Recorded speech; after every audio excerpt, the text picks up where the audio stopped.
Paula, vamos a ver si nos respeta esta mañana en la que nos hemos trasladado a esta zona de Valladolid, pues un poco peculiar. Peculiar, muy bonita. Un poco transitada, ¿no? Y poco transitada. Bueno, tenemos un parque. Buenas noches a todos y bienvenidos. Lo primero, comenzamos hoy Gabinete de Investigación en un parque con un frío importante, como más o menos haría el día en el que se produjeron los hechos del caso que vamos a investigar hoy. Le hemos llamado la violación del botellón. Es una violación, es un ataque sexual protagonizado por menores además. Comentamos hace unos cuantos programas, precisamente además charlando también contigo, que hay otro aspecto de los menores que nos preocupaba y son las agresiones sexuales. El número tan importante que se está produciendo de agresiones sexuales entre menores, con menores como protagonistas. Sí, el problema es eso, que son menores y que tenemos pocos datos que conocer, no solo de la sentencia, sino también de lo que ha ocurrido, porque claro, al ser menores pues como que se intenta tapar todo mucho más, entonces a ver cómo lo hacemos. Bueno, nosotros desde luego vamos a ser muy respetuosos, por supuesto, como no puede ser de otra manera, con los datos concretos del caso de hoy, porque hay 4 menores involucrados. Es un suceso que se produjo hace muy poco tiempo. Repito, estamos en Valladolid, en un barrio, una urbanización denominada Santana, en un parque, lloviéndonos. Abre el paraguas si quieres, que no hay ningún problema, porque si no nos vamos a mojar. Y a orillas del río Pisuerga. Se produjo en una ubicación muy particular. Para empezar, es un sitio, luego lo veremos en el programa, bastante escabroso, bastante complicado de acceder. ¿Cuáles son, bajo tu punto de vista, las claves de este caso? Las claves tenemos que centrarnos en que son menores, tanto los agresores como la víctima, el difícil acceso que tiene toda la zona en la que se produjo y bueno, poco más, que eran amigos desde el verano pasado, que habían estado en las fiestas juntos, ella una amiga y luego los chicos con los que se suceden las cosas. Y pocos datos más tenemos. También puede ser una de las claves que tenemos que analizar hoy y que podemos extender a otros casos donde se producen agresiones sexuales de menores. Es el consumo de alcohol o de sustancias, menores y agresiones sexuales. Tenemos ahí un trinomio. A ver, es que la desinhibición que provoca el consumir alcohol, ya no solo a los hombres, sino también a las mujeres, pues también hace complicado el análisis de estos hechos, porque no sabemos tampoco, quiero decir, los motivos por los cuales los jóvenes beben. Yo he bebido, tú supongo que también habrás bebido, algo se está haciendo mal por parte de la sociedad. No sé si es la educación sexual que se les da a los jóvenes, no sé si metiéndoles, o sea, por el consumo que ellos tienen de actos sexuales en internet. No tengo constancia de cuál será el motivo por los cuales todo esto se sucede todavía con más frecuencia de lo que estábamos habituados hace un tiempo. Me quedo con, hay que analizar ese consumo de alcohol dentro del suceso, hay que analizar, son menores, además. La ubicación del lugar, repito, es un parque, pero luego veremos la dificultad de acceso que tiene. ¿Es un hecho significativo también para el caso de hoy? A ver, el problema, no el problema, el beneficio que tenemos es que hay una sentencia de este caso. Entonces, si la víctima añade que su estado no era el correcto, tendríamos que analizar cómo llegó al lugar donde se suceden todos los hechos denunciados.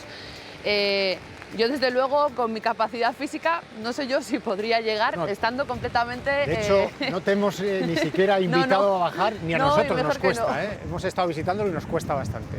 Supongo que también tendrían conocimiento, ya habrían ido más veces al lugar, pero desde luego estando en unas condiciones lamentables, digamos, en cuanto al consumo de alcohol, es de muy difícil acceso y de muy difícil llegar hasta donde han tenido que llegar para que sucedieran las cosas.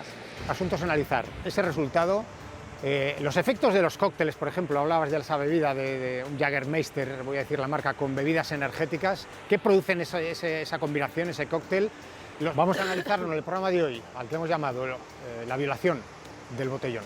Vamos a refugiarnos un poco que hace frío. Perfecto.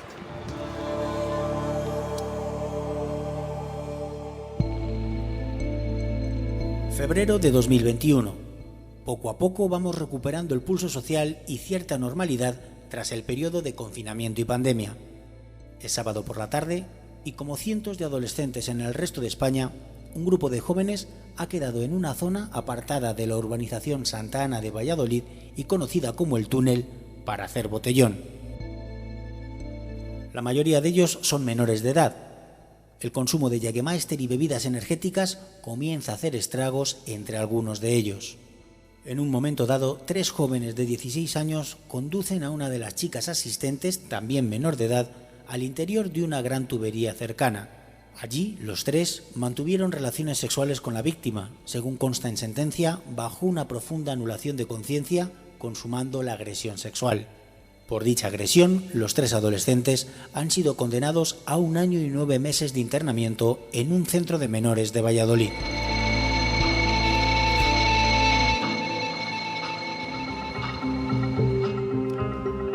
Estamos hoy ante un caso delicado, como son todos donde se involucran, donde se produce algún tipo de agresión sexual y máxime cuando hay menores de por medio. En el caso de hoy, menores como autores y menores como víctimas. Por supuesto que vamos a tratar, o vamos a intentar tratar, precisamente porque son menores, tratar el caso con el máximo de los respetos y de la discreción. Jesús García Aller, Aitor Curiel, buenas noches y bienvenidos a los dos. Buenas noches. Hoy vamos a tocar, hace unas semanas hablábamos de las agresiones de los menores dentro de la familia. Hoy vamos a hablar de otro caso que también es preocupante. Tengo aquí unas cifras que me asustan. Que asustan. Os doy, a ver, las tengo por aquí. Cada 3 horas en España se abre una investigación por agresiones sexuales con menores como protagonistas. Cada 3 horas en España. En la última década se ha triplicado el número de delitos o agresiones con menores como protagonistas. Hay ahora alrededor de 2.625 casos al año, en 2020. Es una situación que asusta. Hoy nosotros hemos recogido un caso que hemos llamado la violación del botellón. Se produce al amparo de una de estas fiestas que organizan los jóvenes, y con 4 menores, 3 como autores y una joven, una menor de 16 años como víctimas. A mí me asusta. Y si nos paramos a pensar, como el otro día cuando hablábamos de la violencia de los menores hacia los progenitores, todo deviene también de un problema de educación. Últimamente se ha banalizado demasiado las relaciones sexuales, igual que la violencia. Los jóvenes tienen acceso a contenidos violentos desde muy pequeños, y a contenidos sexuales también. Se banaliza mucho las relaciones sexuales. De hecho, hay por ahí una estadística que habla de que la edad de comienzo de relaciones sexuales ha bajado muchísimo. Creo que andaba por los 12 años ya.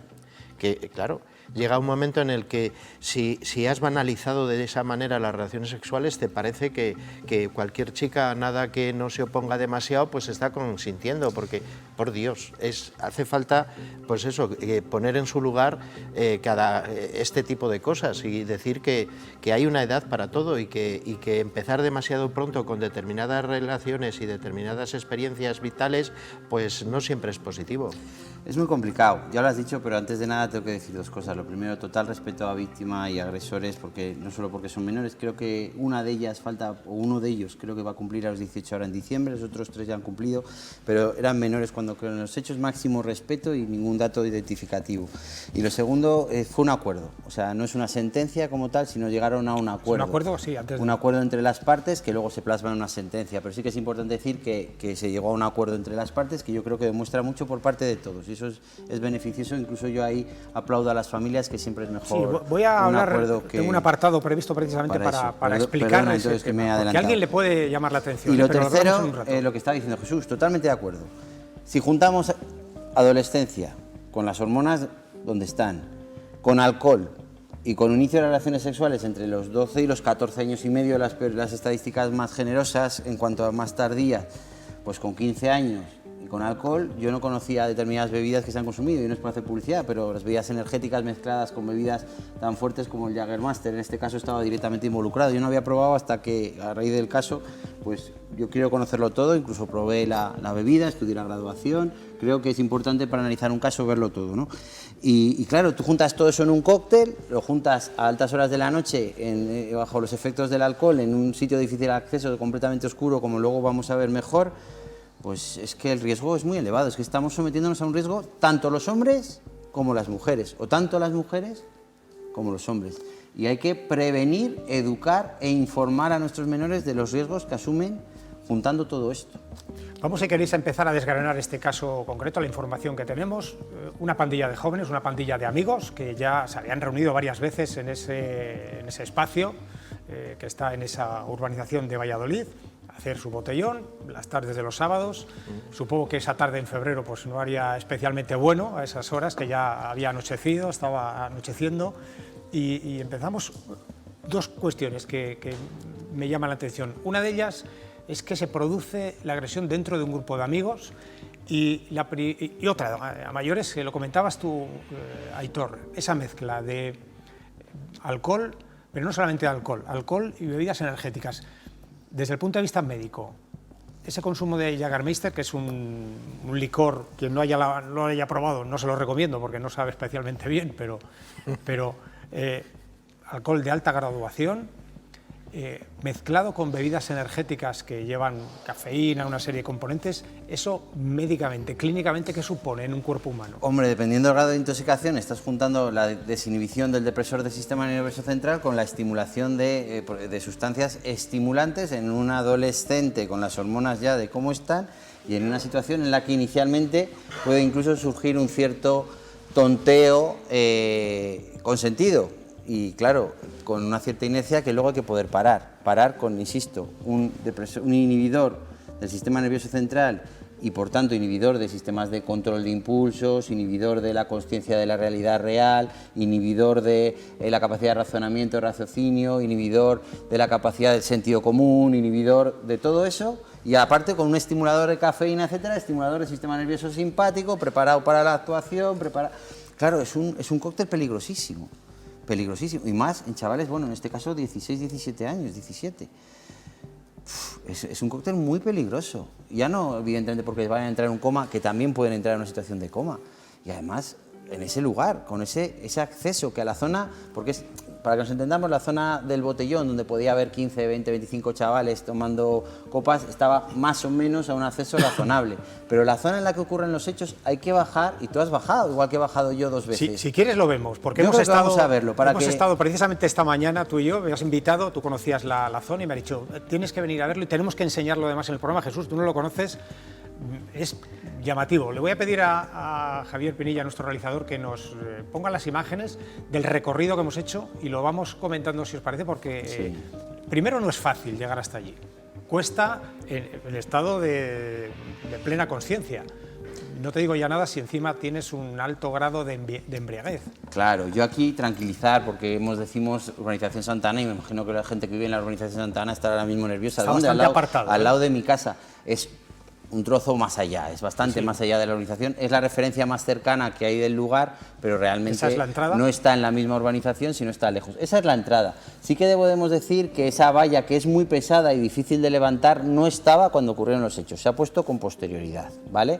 Pero el tubo sí, y para bajar ahí realmente hay que coger una rampa en la que yo hoy, bueno, las 2 veces que he estado, y la otra fui más preparado con unas botas, etcétera, iba un poco más de traje, pero realmente he estado a punto de caerme 2 o 3 veces, nos ha costado mucho bajar hasta ahí, pero es que luego entramos en ese tubo en el que vas caminando y caminas unos 50, 60, 70 metros en total y absoluta oscuridad, hasta el punto de que ya has dejado de ver la luz de la entrada del tubo.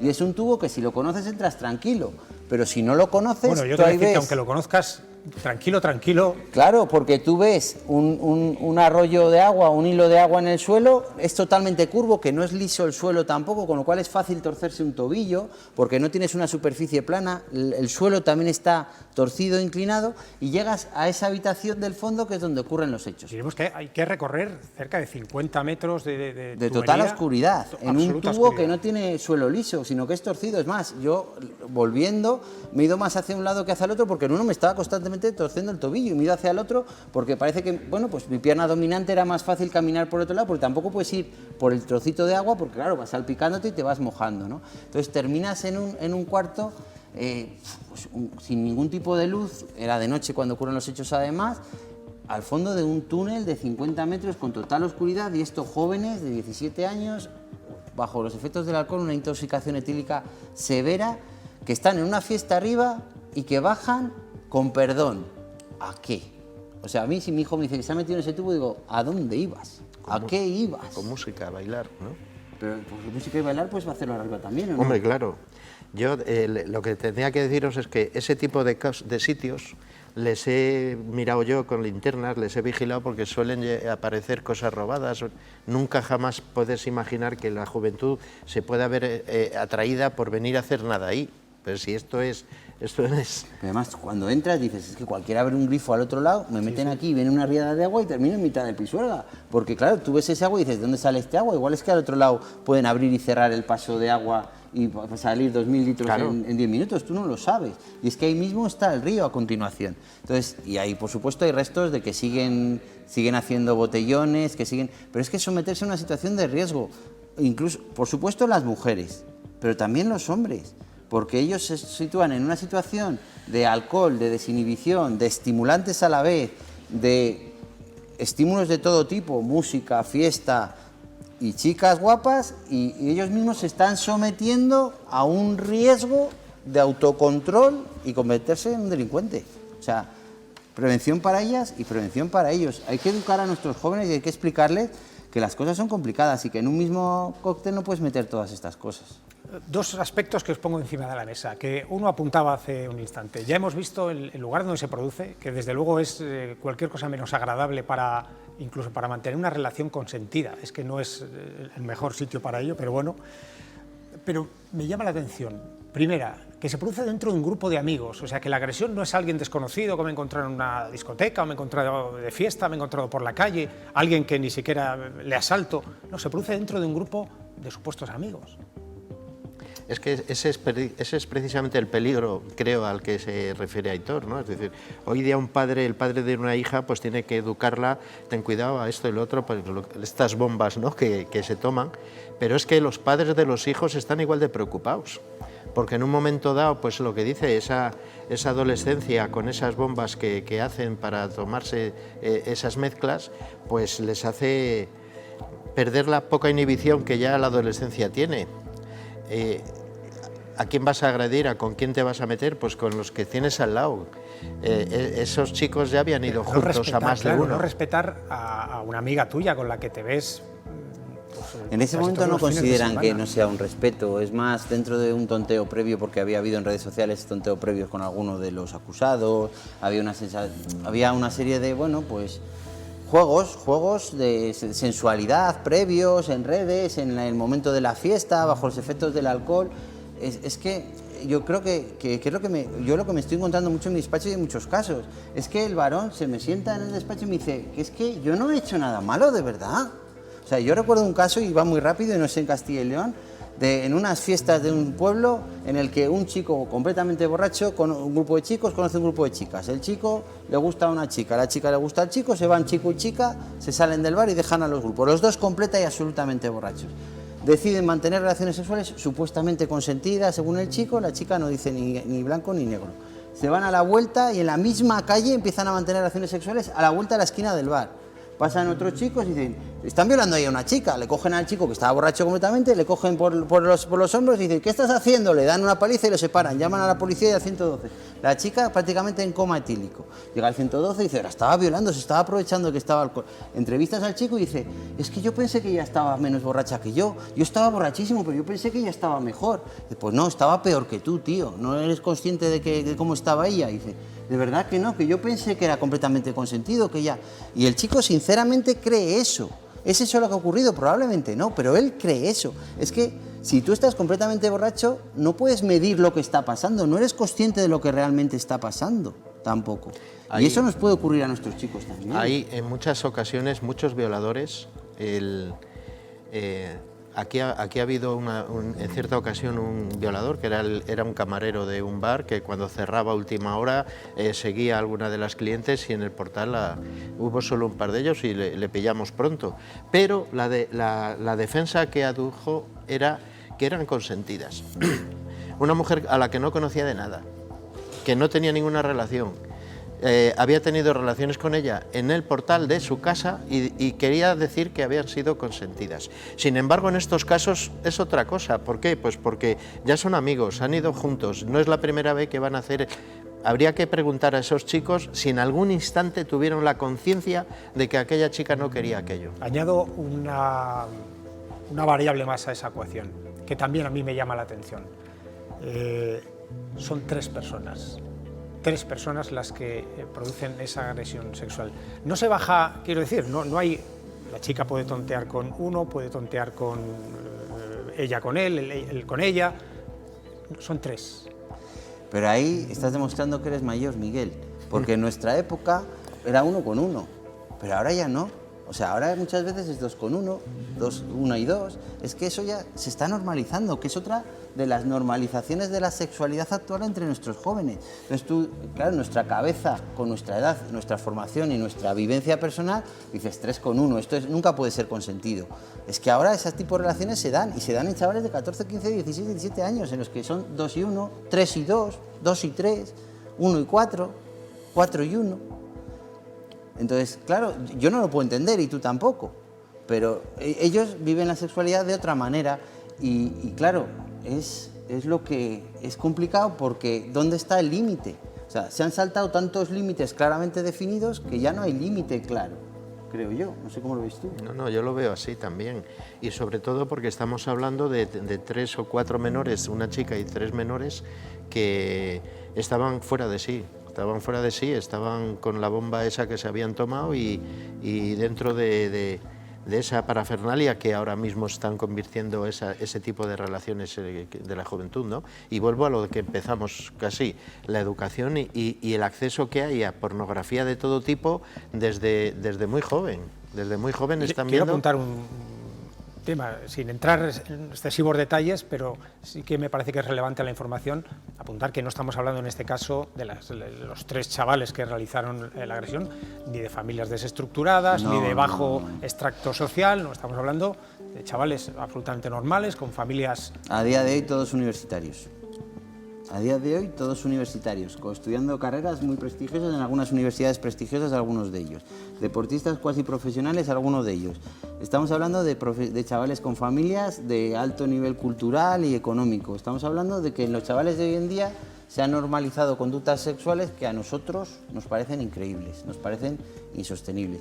Y que están tan cerca del descontrol, alcohol, agresión sexual, lugares de difícil acceso, difícil iluminación, que llevan a este tipo de situaciones. Es que a ti se te ocurría, y vamos al otro caso, a conocer una desconocida estando tú totalmente borracho y ponerte a practicar relaciones sexuales en la misma calle, ¿se te podía pasar por la cabeza? Es que ni completamente borracho, ni se te pasaba por la cabeza. Ese chaval dice, es que nos daba todo igual. Pero ¿cómo que nos daba todo igual? Digo el del otro caso, no el que está... ¿Cómo que nos daba todo igual? Sí, que nos daba igual que la gente nos viera. Digo, pero tú estabas muy borracho, sí, completamente, pero yo pensé que ya estaba mejor. Hemos perdido el norte un poco, yo creo.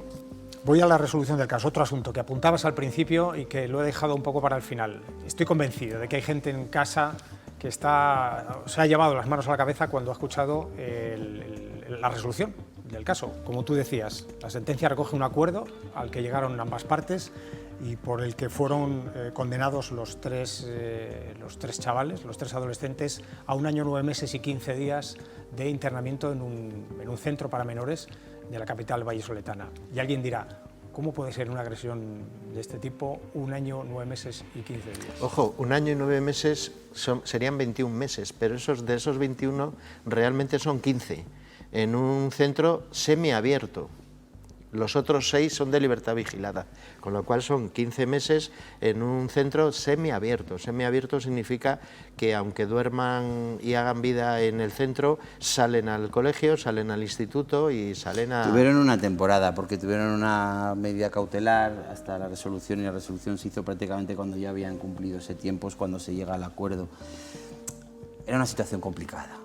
No era algo clarísimo, o sea, había muchas luces y sombras en la realidad de lo que había ocurrido en ese túnel tan complicado a esas horas de la mañana. Bueno, es uno de los problemas, vamos a decir, de todas las agresiones, o de prácticamente todas las agresiones sexuales, que es muy difícil establecer exactamente qué es lo que pasó. Claro, entonces en ese contexto, con menores en los que lo importante es educar, que habían pasado ya por ese encarcelamiento a esas edades, primero, segundo de bachillerato, preparando la selectividad. Bueno, pues yo creo que habían tenido una pena importante y yo creo que por lo menos esos 3 han reflexionado sobre cómo tienen que vivir este tipo de realidades, ¿no?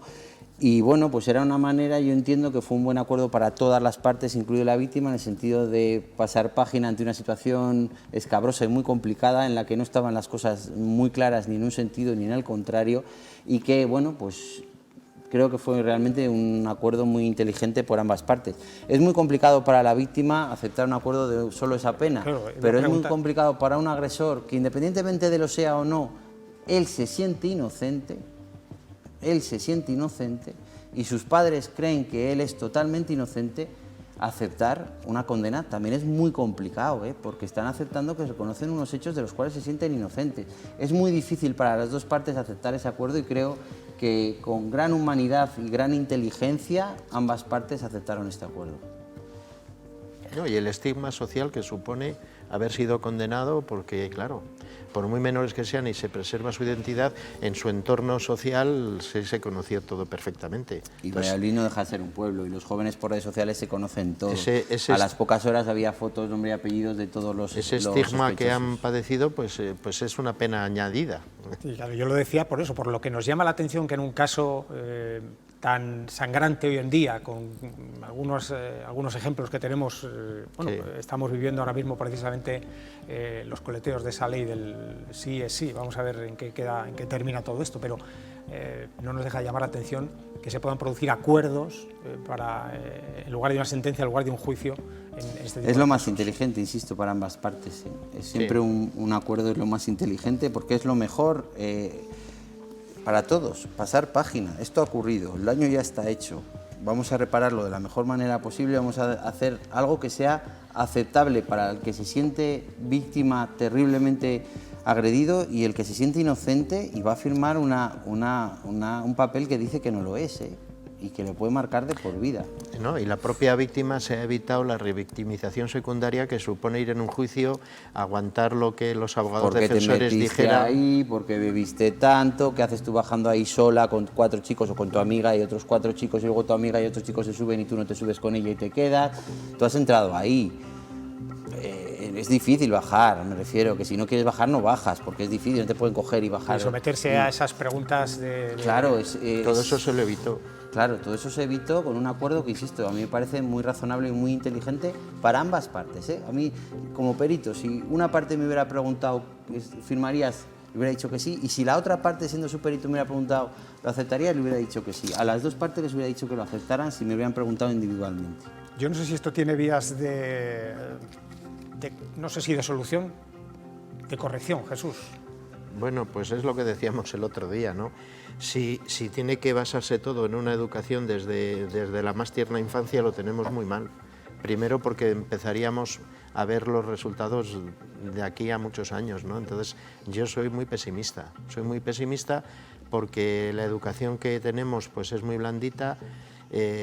parece que es muy hedonista, el ser humano, el carpe diem, hay que disfrutar al máximo todo y ¿para qué te vas a frustrar? Y eso es también el tema sexual. Sí, pero hay que sentarse con nuestros hijos, hay que sentarse y hablar muy seriamente con ellos. Y si tú no estás en condiciones de pensar fríamente nada, tú te levantas y te vas.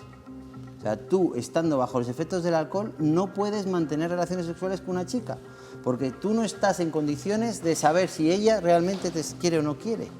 Es que pensé que estaba mejor, pero ¿qué vas a pensar tú si estabas con 4 gramos de alcohol? No podías pensar. Entonces, ¿cómo ibas a saber si ella quería o no quería? Y a veces, a veces las situaciones son tan ambiguas que no hace falta que estés con alcohol. Es que muchas veces te da la impresión de que están aceptando y te estás equivocando. Ojo, que todos sabemos lo que es un poco el ligoteo, es decir, el hecho de que se filtre un poco no significa que te esté dando vía libre para tener relaciones conmigo. Claro, igual hace años robabas un beso, bueno, te daban una torta, pero ahora es que no robas un beso. No, es que si ahora robas un beso... Ni debes nunca robarlo, por supuesto, te dan una torta, no debes, por supuesto. Pero es que ya no estamos hablando de tonteos o de besos. Si robas un beso te meten en la cárcel, ahora porque eso es abuso. Sí. Desde luego que sí. Muchas gracias. Iba a decir a los dos, te voy a despedir a ti, Aitor, porque me voy a quedar hoy con Jesús. Tenemos una pequeña sorpresa para los espectadores en la segunda parte del programa, y es que vamos a hablar de policías. Yo sé que hay muchos espectadores que los temas que tratamos en el programa les han sembrado una pequeña semillita de criminólogos, de investigadores, esa curiosidad. Pues vamos a desvelar un poco, hablando con Jesús y a raíz de un libro que ha publicado y que voy a recomendarles a todos ustedes, cómo es la vida de la policía, pero la de verdad, la de real, no de las chapas de la policía, de las películas, de las series de televisión, no, la realidad un poquito. Va a estar muy interesante, yo les recomiendo que no se lo pierdan, así que a ti te despido, hasta la semana que viene. Me va a encantar veros, muchas gracias. Nos vemos ahora mismo a la vuelta de publicidad, ¿vale, Jesús? Muy bien, gracias.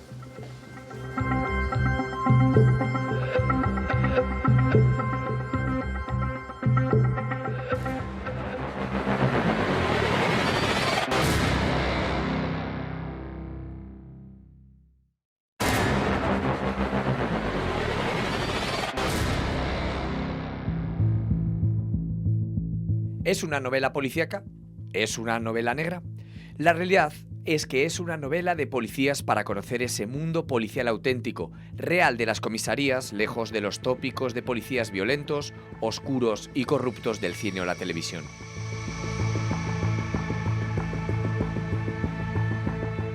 En ella el autor se plantea algunas cuestiones que le han rondado durante su carrera profesional como policía y psicólogo. ¿Es la mente una pizarra en blanco al nacer? ¿Un trozo de plastilina sin forma? ¿Son las vivencias que se van teniendo en la vida las que van a cristalizar en la personalidad del adulto? Un relato intenso y descarnado para conocer la realidad de la policía española actual. Este es el libro, Los perros de la vida, que ha escrito Jesús García Aller, nuestro colaborador, y que me apetecía mucho que vinieras también a contarnos y hablarnos un poco de esta historia.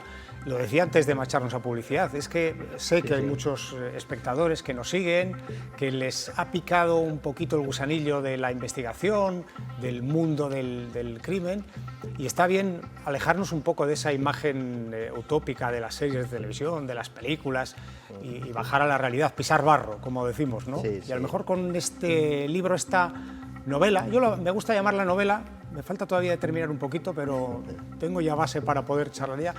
Es una novela tranquila, pero real. Sí, es un poco...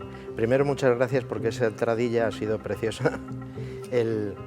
Yo siempre tenía la idea un poco de plasmar negro sobre blanco la realidad, pero la realidad del día a día, no esas novelas en las que parece que los policías son todo gente extrañísima, en la que no tienen vida familiar, no tienen vida social, parece que no... Entonces he aprovechado también para ajustar alguna cuentita y decir un poco las cosas, pero yo siempre tenía, desde hace mucho tiempo, incluso antes de estudiar psicología, la idea de que estamos expuestos a un montón de incentivos, un montón de ideas, un montón de situaciones en las que captamos las cosas y no siempre las captamos de forma adecuada. Por eso en la novela empieza pues en una película en la que hay un acto violento, sexual, en la que va a afectar mucho a las personas que la están viendo porque son niños, y esa violencia sexual va a afectar diferente de si lo está viendo un adolescente que tiene ya determinados, digamos, ímpetus sexuales, a si lo está viendo un niño que no conoce nada de la sexualidad. En un caso le va a producir muchísimo miedo y en el otro le puede producir incluso, ¿por qué no?, cierta excitación, ¿no? En un programa como el que hemos tratado hoy, además, claro, viene... Sí, es justo esa era la idea, ¿no? Es decir, un menor que no tiene la suficiente capacidad, todavía no razona lo suficiente, no conoce el mundo hasta el punto de poder interpretar todo lo que está viendo y experimentando adecuadamente, ¿cómo va a influir eso en su personalidad?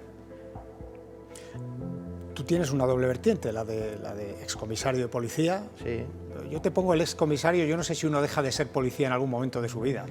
Yo creo que eso, como dicen del sacerdocio, ¿no? Eso imprime carácter y ya no lo dejas nunca.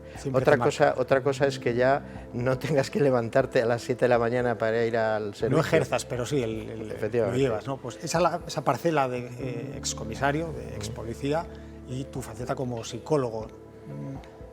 Yo, por lo que he leído, es una novela, repito, donde se habla de policías. Evidentemente, tu conocimiento es importante, pero sí, también se nota que la psicología fluye a lo largo de todo el libro y de los personajes. ¿Qué hay más, de psicología o de policía en el libro? Claro, esa era mi idea, ¿no?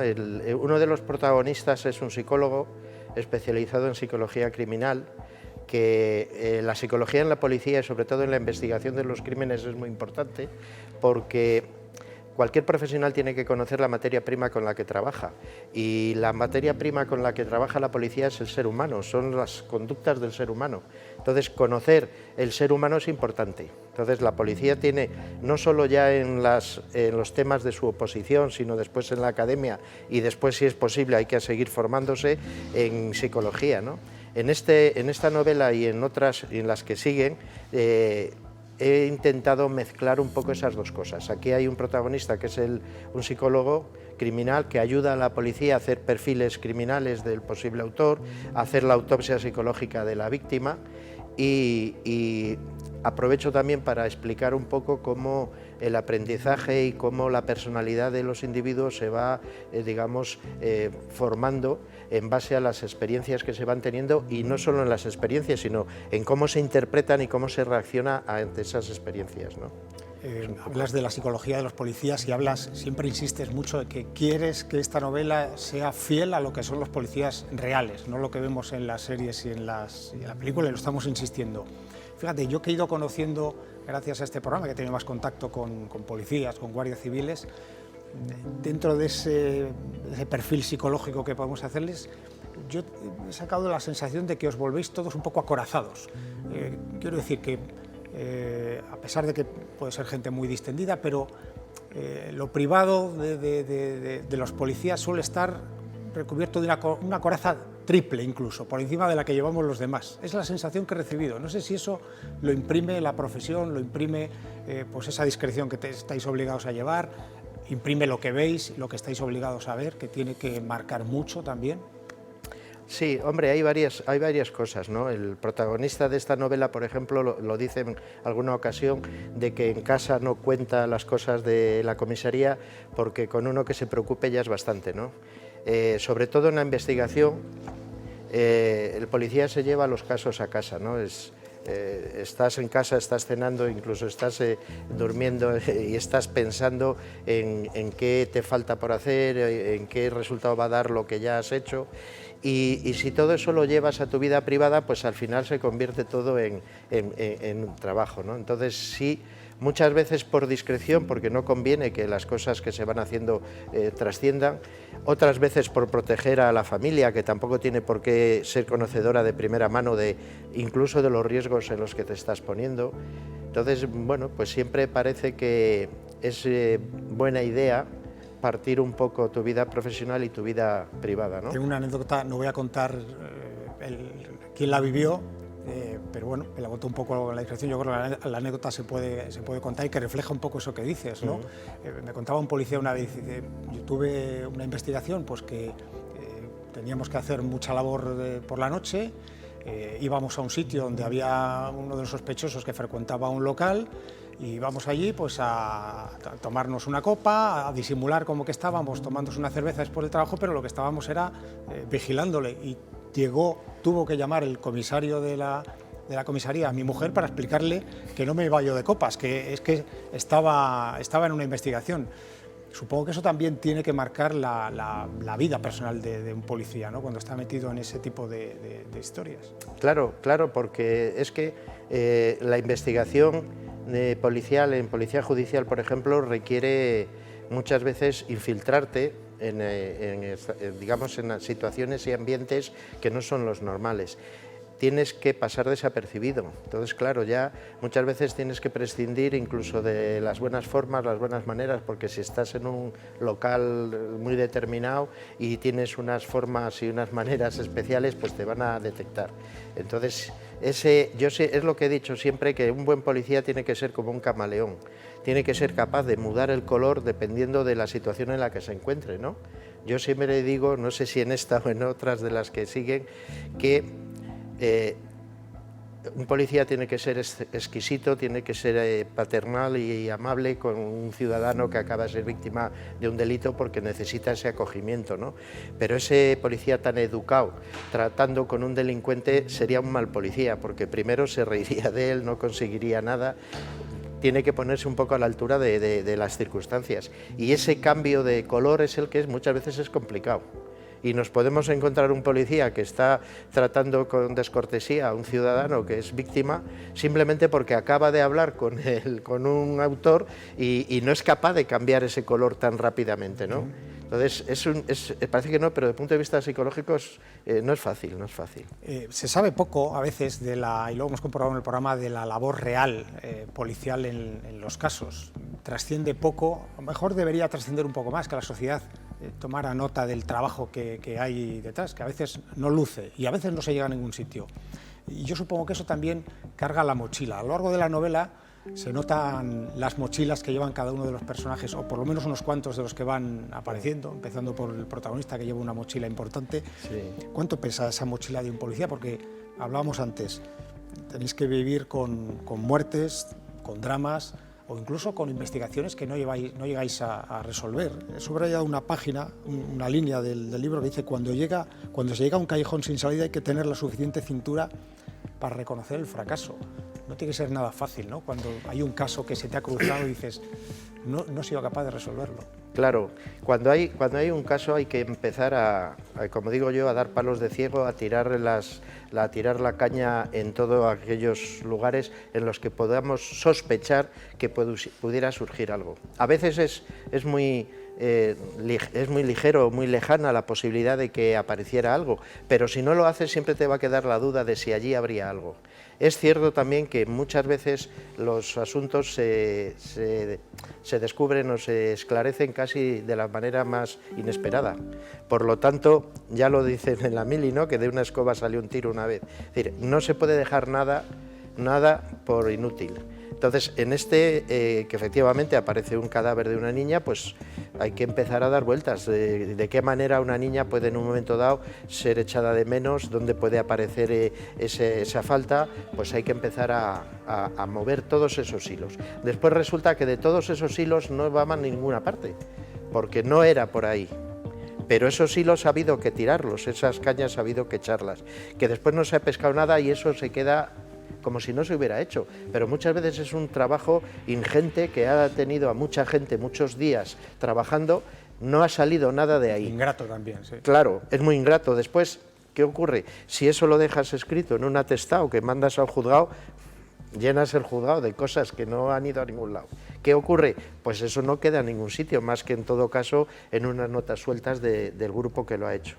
Pasa el tiempo, es que no hicieron esta gestión. Sí se hizo esa gestión. Lo que ocurre es que como en ese momento no dio resultado, pues no se plasmó oficialmente, pero no se dejó de mirar eso tampoco. Los perros de la vida. incluyes en la portada ni amor de putas ni amistad de policías. ¿Por qué uno no puede ser amigo de un policía? Por Dios, no me digas eso. Yo, primero, eso tengo que decir que existe tal cual con una pintada como ahí. Sí, exactamente, es una pintada de un grafitero y está en el Centro Médico de Trabajo del Camino en León. Yo cuando lo vi, pues me llamó la atención, le hice una fotografía y dije, este grafitero no nos quiere mucho, ¿no? Pero después, dándole un poco de una vuelta, es cierto que ese amor de prostitutas, pues como que está un poco desvalorizado, ¿no? Y está desvalorizado en la misma medida que la amistad de los policías. Si lo vemos por ahí, desde luego es ofensivo, a mí eso no me gusta.